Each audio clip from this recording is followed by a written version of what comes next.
नमस्कार, आप देख रहे हैं इंडिया डेली लाइव और आपके साथ मैं हूं प्रिया खरे। उत्तराखंड डेली लाइव में आप सभी दर्शकों का स्वागत है। रुक करते हैं खबरों की ओर।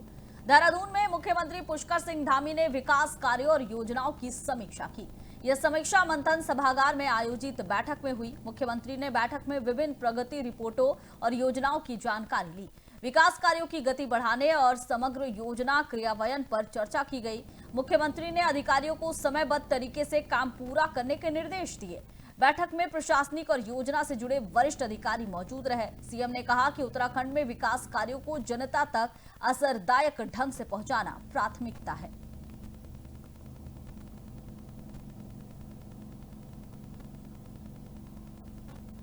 मुख्यमंत्री पुष्कर सिंह धामी से मुख्यमंत्री आवास में अंकिता भंडारी के पिता वीरेंद्र सिंह भंडारी और मां सोनी देवी ने मुलाकात की। इस अवसर पर उन्होंने प्रकरण से संबंधित अपने मंतव्य और भावनाएं मुख्यमंत्री के सामने रखी। मुख्यमंत्री ने उन्हें पूरी संवेदनशीलता के साथ सुना और आश्वस्त किया कि राज्य सरकार पीड़ित परिवार के साथ मजबूती से खड़ी है। मुख्यमंत्री धामी ने कहा कि इस मामले में न्याय सुनिश्चित करना राज्य सरकार की सर्वोच्च प्राथमिकता है।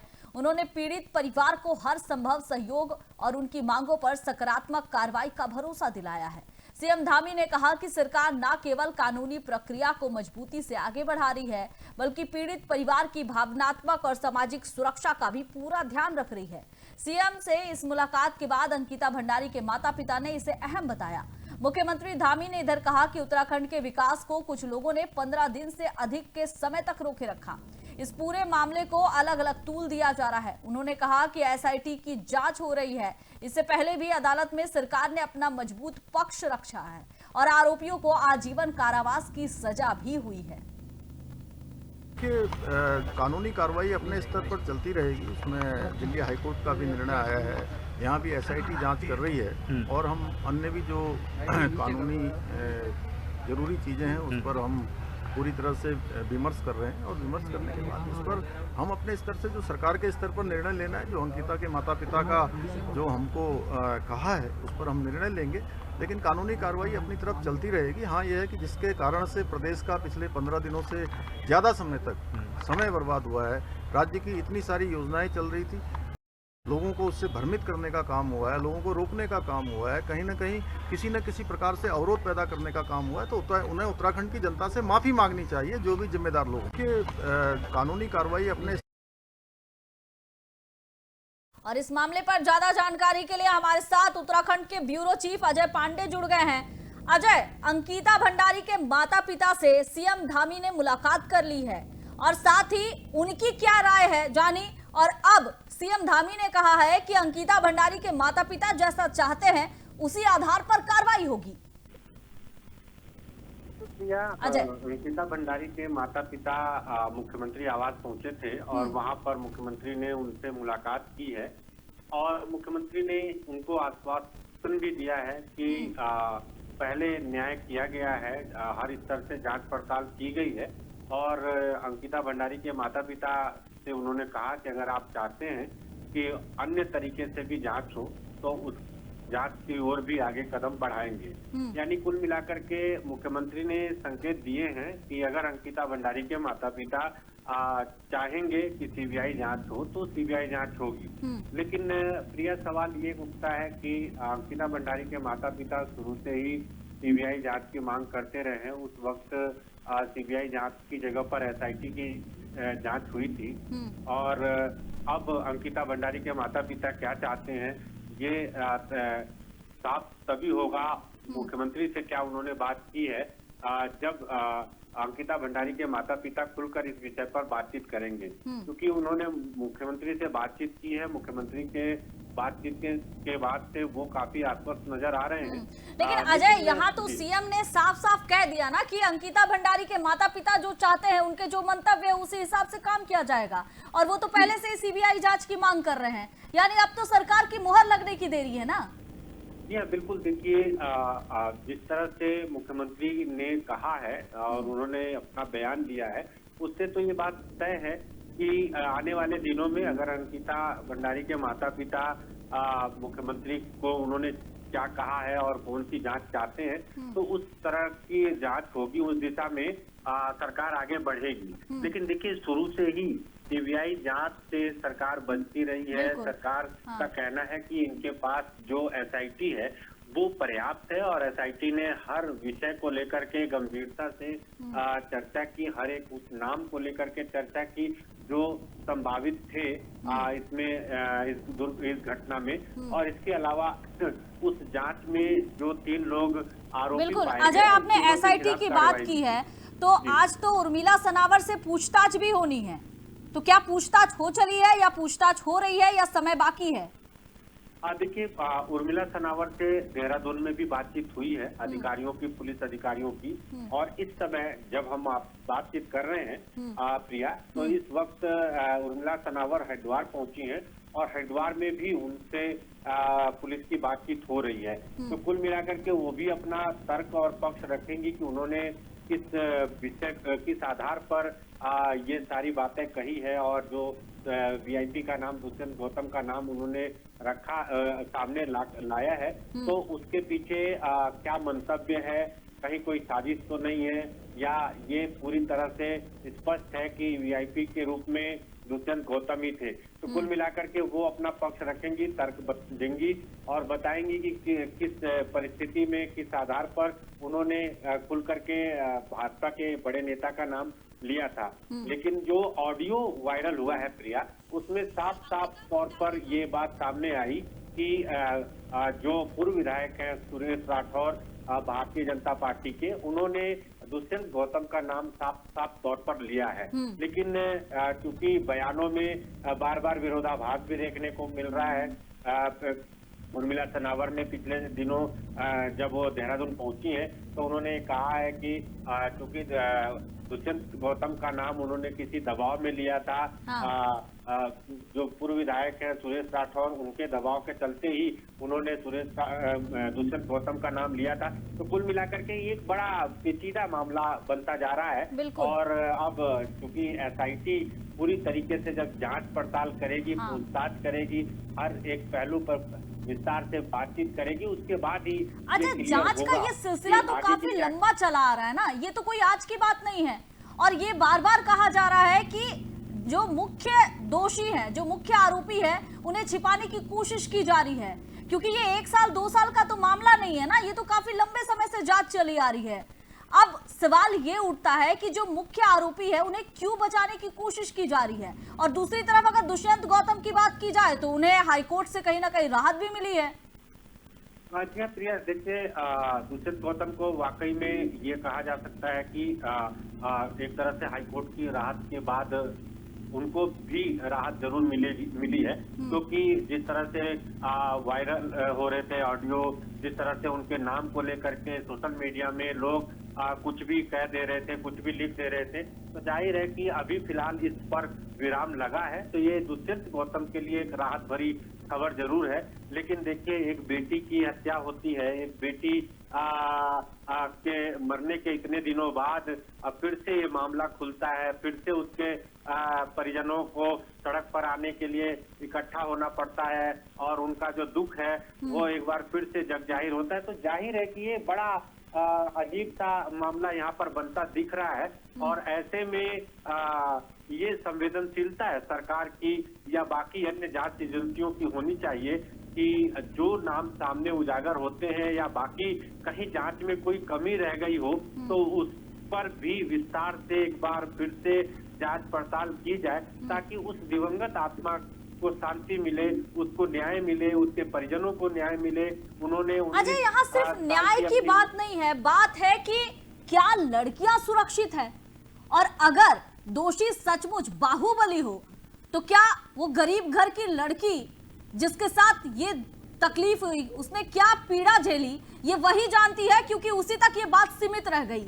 मर्डर होता है, उसके बाद डैम में उसकी लाश को फेंक दिया जाता है। अब संयोगवश कहिए कि न्याय मिलने की बात है कि उसकी लाश बरामद हो जाती है, वरना कहां से कहां लाश पहुंच जाती है। मतलब क्या कुछ नहीं हुआ। दोषी हर हथकंडा अपनाए ताकि अपने गुनाह को छुपा सके। अब तो सरकार को भी चाहिए कि उत्तराखंड जब देवभूमि के नाम से प्रसिद्ध है, तो एक बेटी को न्याय मिल पाए, उसके परिवार को यह सुकून मिल पाए कि सरकार हमारे साथ खड़ी है। और इसके लिए अब कांग्रेस की तरफ से भी दबाव बनाया जा रहा है, अन्य पार्टियां भी जो है वो सड़क पर उतरी हुई है, कई संस्था भी सड़क पर है। तो एक तरह से कह सकते क्या कि सरकार अब दबाव में कुछ काम निर्णय लेगी, अगर लेगी तो? देखिए, मुख्यमंत्री पुष्कर सिंह धामी ने पहले ही कह दिया था कि वो अंकिता के माता पिता से मिलेंगे, बातचीत करेंगे और उनके आधार पर ही आगे की कार्रवाई होगी। अब अंकिता के माता पिता से मुलाकात भी हो गई है और उन्होंने अपने स्तर से आश्वासन भी दिया है कि सरकार पूरी तरह से अंकिता के माता पिता को न्याय दिलाने का काम करेगी और जो भी नाम सामने आएंगे या जो भी और आरोपी यहाँ पर सामने आएंगे उनके खिलाफ भी कार्रवाई की जाएगी, अदालत में ठोस पैरवी होगी और एसआईटी की जो जांच है वो जांच चलेगी। अब इसके अलावा अब सीबीआई की जांच होती है या नहीं होती है ये तो आने वाले समय में तय हो पाएगा, लेकिन फिलहाल जो अंकिता के माता पिता का जो दर्द है उसको बांटने के लिए सबको आगे आना चाहिए और खास तौर पर सरकार चूंकि पूरे प्रदेश की जिम्मेदारी सरकार के ऊपर है, सरकार के मुखिया के ऊपर है, तो ऐसे में न्याय हो। अच्छा, सवाल तो ये भी उठता है ना कि अगर इसमें मुख्य आरोपी जो है वो सजा काट रहे हैं, सजा मिल चुकी है, तो फिर आखिर सरकार को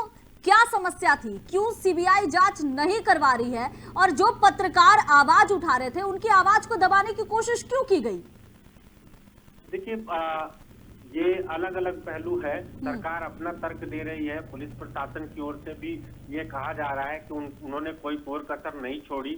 न्यायालय से जो भी उनको दिशा निर्देश जारी किए गए थे, जिस विषय में उनसे जानकारी मांगी गई थी, उस पर उन्होंने विस्तार से काम किया और बृहद रूप से काम करने के बाद ये जो 3 आरोपी थे और उनको सजा दिलाई गई, ये सरकार का पक्ष है, ये कानून व्यवस्था का पक्ष है। लेकिन जो आम जनता है और बाकी जो पीड़ित पक्ष है वो अभी भी अन्याय की गुहार लगा रहा है। आप देखिए, इसको हम अगर राजनीति से दूर रख करके बात करें तो उत्तराखंड की जो बेटी है ये देवभूमि की बेटी है और जैसे अभी आपने कहा कि देवभूमि उत्तराखंड में से जो संदेश है वो एक सकारात्मक और अच्छा संदेश जाए। यहाँ पर बेटियां सुरक्षित रहती हैं, यहाँ पर इस तरह का अगर कोई कृत्य करता है तो उसको सख्त से सख्त सजा दी जाती है। एक मिसाल भी बनना चाहिए, चाहे वो कोई छोटा नाम हो, बड़ा नाम हो या कोई भी व्यक्ति हो, कोई भी दरिंदा हो, अगर इस तरह की हरकत करता है तो उस पर ऐसी कड़ी कार्रवाई हो ताकि एक कड़ा और बड़ा संदेश पूरे देश में जाए। ये अच्छा, बिल्कुल आपकी बात सही है, लेकिन पिछले अगर हम कुछ सालों की बात करें तो जिस तरह से बीजेपी के नेता और विधायकों पर आरोप लगते रहे हैं, ये खुद में एक सवाल है। ये कहते हैं कि बेटी बचाओ बेटी पढ़ाओ, लेकिन खुद इनके विधायक और नेता इस तरह की हरकत करते हैं तो कहीं ना कहीं सवाल तो खड़े होते हैं कि बीजेपी कर क्या रही है। खैर, अब तो देखने वाली बात होगी कि सरकार क्या कुछ एक्शन लेती है, क्योंकि अंकिता भंडारी केस में सीएम का इंतजार था कि सीएम कब उसके माता पिता से मिलते हैं और कब इस पर मुहर लगती है। खैर अजय, बहुत बहुत धन्यवाद आपका।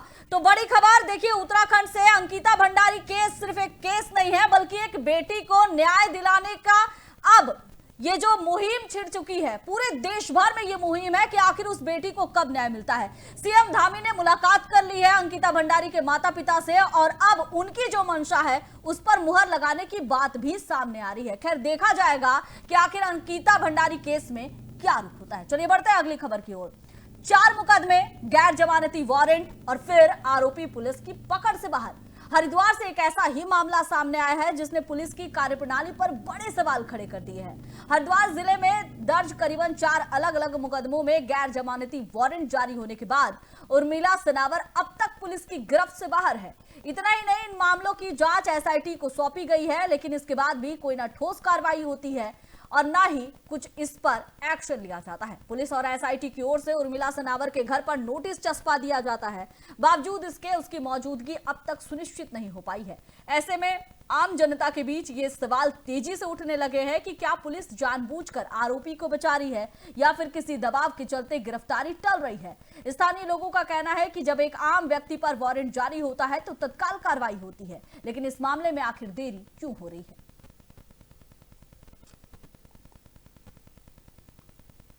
आम इंसान विकास पार्टी के राष्ट्रीय अध्यक्ष और पूर्व राज्य मंत्री आकिल अहमद के नेतृत्व में मेन रोड तक अंकिता भंडारी को इंसाफ दिलाने के लिए कैंडल मार्च निकाला गया और 2 मिनट का मौन रखा गया। इस मौन पर आकिल अहमद ने कहा कि उत्तराखंड सरकार अंकिता भंडारी के हत्यारों को बचाने का काम कर रही है। 4 साल बीत चुके हैं लेकिन अंकिता भंडारी को इंसाफ नहीं मिला है। धामी सरकार अपने बड़े नेताओं को बचाने का काम कर रही है जो बर्दाश्त नहीं किया जाएगा।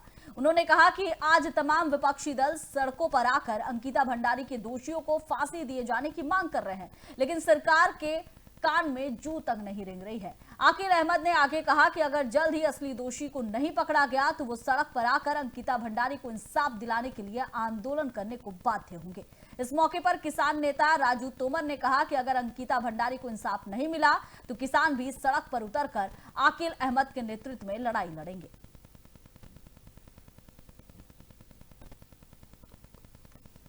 हरिद्वार के ज्वालापुर इंटर कॉलेज में उत्तरांचल पंजाबी समाज के द्वारा आयोजित लोहड़ी मेला कार्यक्रम में राज्यपाल लेफ्टिनेंट जनरल गुरमीत सिंह ने शिरकत की।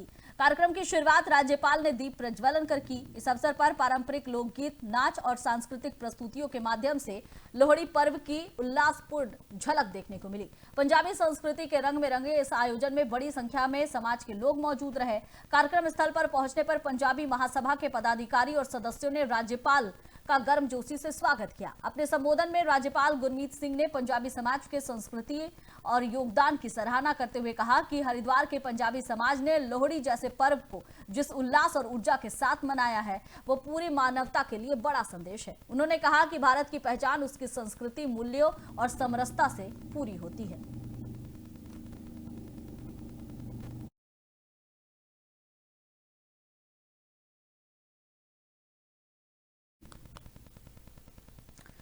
और नवप्रभात के नेतृत्व में यानी विकास नगर में पूर्व कैबिनेट मंत्री नवप्रभात के नेतृत्व में कांग्रेस कार्यकर्ताओं ने जोरदार प्रदर्शन किया। इस दौरान कांग्रेस की महिला, पुरुष पदाधिकारी और बड़ी संख्या में कार्यकर्ता मौजूद रहे।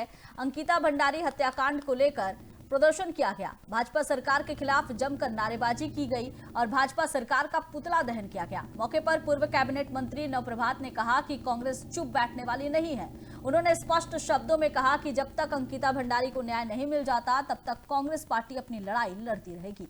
उन्होंने आरोप लगाया कि भाजपा सरकार इस मामले में दोषियों को बचाने का काम कर रही है। पुतला दहन कार्यक्रम में कांग्रेस पार्टी के जिला अध्यक्ष संजय किशोर सहित कांग्रेस के सभी पदाधिकारी और कार्यकर्ता मौजूद रहे। उन्होंने कहा कि जब तक अंकिता भंडारी को न्याय नहीं मिल जाता तब तक ये आंदोलन जारी रहेगा। प्रकरण में पहले दिन से सरकार ने साक्ष्यों को नष्ट करने की नीति अपनाई, इसकी वजह से सही जांच नहीं हो सकी और अब उन्हीं की पार्टी के अंदर से अगर कोई नाम निकल के आगे आ रहा है तो हमारे खिलाफ FIR करके हमें डराने की कोशिश की जा रही है। भाजपा ये समझ ले कि कांग्रेस डरने वाली नहीं है और न्याय की लड़ाई से पीछे नहीं हटेगी।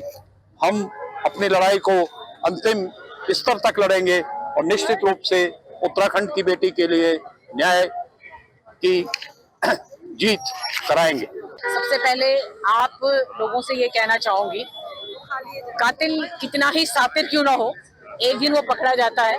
आप कितनी ही कोशिश कर लीजिए, सरकार कितनी ही कोशिश कर ले, लेकिन अब उसका अंत निश्चित है। क्योंकि जिस प्रकार ये प्रकरण उजागर हुआ है, कहीं न कहीं इस बात का संकेत है कि पाप का घड़ा भर चुका है और उसका अंत निश्चित है। और आज हम उत्तराखंड की जितनी भी महिलाएं हैं, आज सवाल किसी पार्टी का नहीं है, आज उत्तराखंड की अस्मिता का सवाल है, आज उत्तराखंड की बेटी का सवाल है, आज उत्तराखंड की माँ का सवाल है, आज उत्तराखंड की भूमि का सवाल है।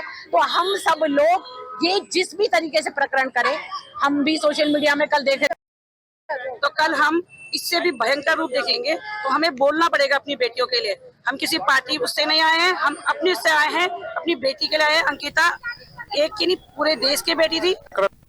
उत्तराखंड में अंकिता भंडारी हत्याकांड की जांच सीबीआई से कराने की मांग को लेकर राज्य में लगातार प्रदर्शन हो रहे हैं। आज जनसुराज सेवा दल के अध्यक्ष रमेश जोशी के नेतृत्व में दर्जनों कार्यकर्ताओं ने रेलवे रोड स्थित अंबेडकर चौक से त्रिवेणी घाट तक कैंडल मार्च निकाला।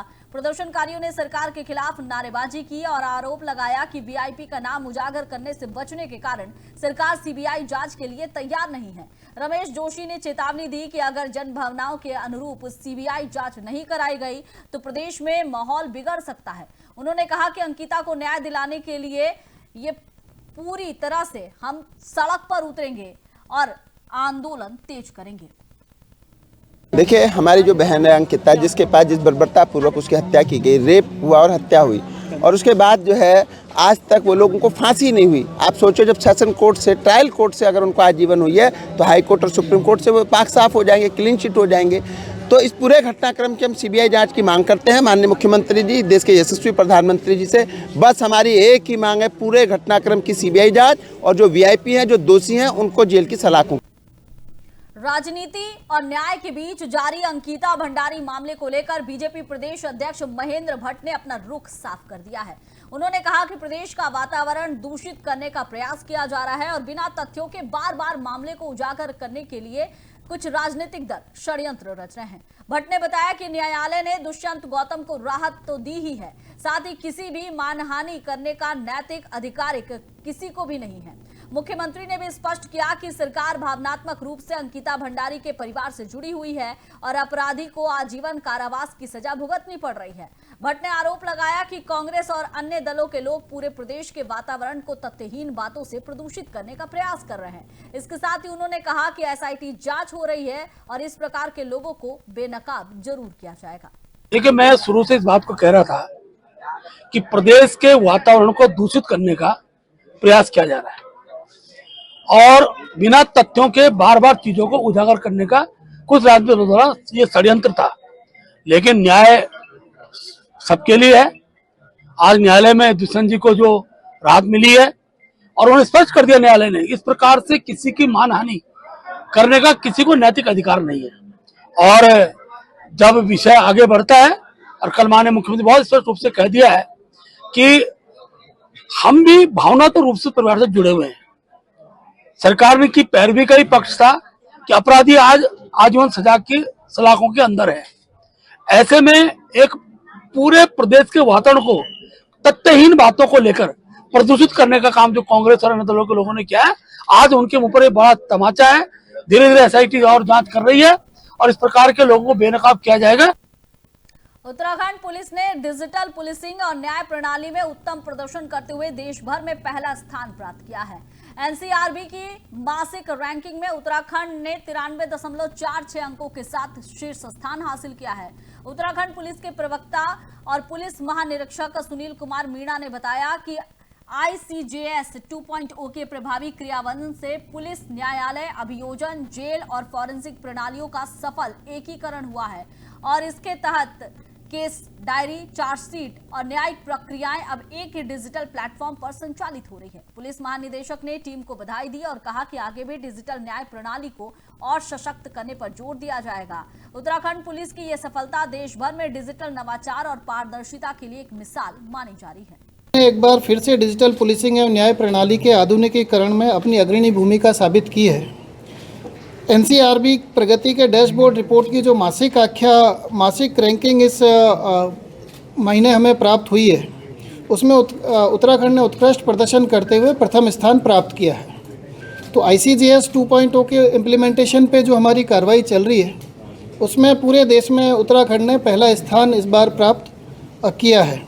यह उपलब्धि राज्य पुलिस की तकनीकी दक्षता, तेज़ी से नई प्रणालियों को अपनाने की क्षमता, प्रदेश के सभी जिलों के समन्वित प्रयास का प्रतिफल है कि हमने राष्ट्रीय स्तर पे अपने आप को प्रथम। धर्मनगरी हरिद्वार के रोशनाबाद क्षेत्र में बीते कई दिनों से अवैध खनन का गंदा खेल खुलेआम खेला जा रहा था। रात के अंधेरे का फायदा उठाकर खनन माफिया सरकारी राजस्व को भारी नुकसान पहुंचा रहे थे। जब इस पूरे मामले की जानकारी हमारे रिपोर्टर के द्वारा खनन अधिकारी को दी गई तो खनन विभाग ने तुरंत संज्ञान लेते हुए कार्रवाई को खनन अधिकारी कासिम खान के निर्देश पर एक विशेष टीम गठित की गई और इलाके में चारों तरफ से घेराबंदी कर दी गई। सघन अभियान चलाया गया ताकि कोई भी अवैध खनन में संलिप्त व्यक्ति मौके से फरार ना हो सके। इस दौरान खनन अधिकारी कासिम खान ने साफ शब्दों में कहा कि अवैध खनन करने वाले चाहे कितने भी बड़े माफिया क्यों ना हो, उन्हें बख्शा नहीं जाएगा। उन्होंने कहा कि जो लोग रात के अंधेरे में अवैध गतिविधियों को अंजाम देकर राजस्व की चोरी कर रहे हैं, उनके खिलाफ सख्त कार्रवाई की जाएगी। खनन अधिकारी ने चैनल को धन्यवाद देते हुए कहा कि जिस तरह से ये चोरी हो रही थी, सक्रिय भूमिका रिपोर्टर ने निभाई और इसके वजह से अवैध खनन पर रोकथाम हो सकेगी।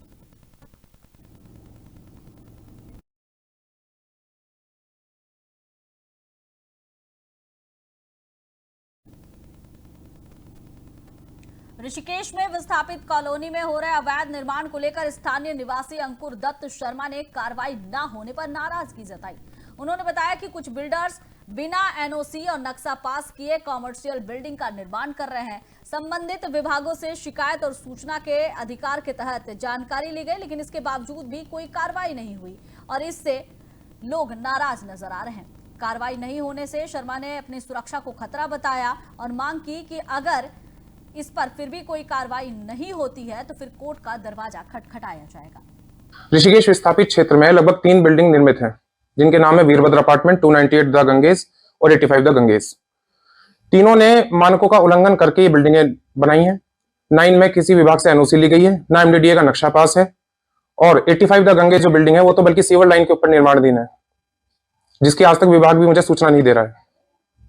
केवल आप इन्हीं विभागों की जानकारी मांग रहे हैं या इन्हीं बिल्डिंगों की जानकारी मांग रहे हैं, अन्य भी जिस तरीके आपने बताया अन्य भी जानकारी मांग रहे हैं, सभी पे आपको कार्रवाई चाहिए या इन्हीं बिल्डिंगों पे चाहिए? नहीं, मुझे सभी पे कार्रवाई चाहिए। बाकी सभी पे मैंने सूचना का अधिकार मांगा हुआ है। जैसे जवाब मुझे मिल जाते हैं वो मैं सबको व्यक्तिगत रूप से दे दूंगा। सूचना के अधिकार में अब तक आपके प्राप्त हुआ है? अभी तक सिर्फ मुझे इन 3 बिल्डिंगों के जवाब प्राप्त हुए हैं, जो कि मैंने आपको उपलब्ध करा दी है। बाकी की सूचना जैसी मिलती है वो भी उपलब्ध करा दी जाएगी। ये जो जवाब मिले हैं पूरे हैं या अधूरे? अभी इनमें कुछ अधूरे हैं, 1-2 जवाब आने इनके भी रह रहे हैं। ऋषिकेश के शिवाजी नगर में वन भूमि पर हो रहे अतिक्रमण पर वन विभाग ने सख्त कार्रवाई की है। जानकारी के मुताबिक करीबन 1 बीघा वन भूमि पर कुछ लोगों ने कब्जा कर टीन शेड बना दिया था। वन विभाग की टीम मौके पर पहुंची और कब्जा हटाकर टीन शेड को ध्वस्त किया। रेंजर जीएस धामदा ने बताया कि सुप्रीम कोर्ट के आदेश के बाद सर्वे की गई वन भूमि निगरानी की जा रही है और जो भी यहां पर अतिक्रमण हुआ है उसके खिलाफ कानूनी कार्रवाई की जाएगी। वन विभाग ने कब्जेदारों को चेतावनी दी है कि आगे यानी भविष्य में इस तरह की घटना दोबारा ना हो और अतिक्रमण करने की कोशिश ना की जाए। इस कार्रवाई से साफ संदेश गया है कि वन भूमि पर किसी भी प्रकार का अतिक्रमण बर्दाश्त नहीं किया जाएगा। पूरा मामला ये है कि पहले भी इसने अतिक्रमण करा था यहाँ पे, फिर हमने तोड़ा था, फिर इसने ये 3 शेड बनाए, हमने उस पर ध्वस्तीकरण कर दिया। अधिकारियों द्वारा कोई कार्रवाई की जाए? अब कार्रवाई आगे की कार्रवाई अब देखेंगे। पूरा मामला ये है कि पहले भी। आप देखते रहिए इंडिया डेली लाइव। नमस्कार।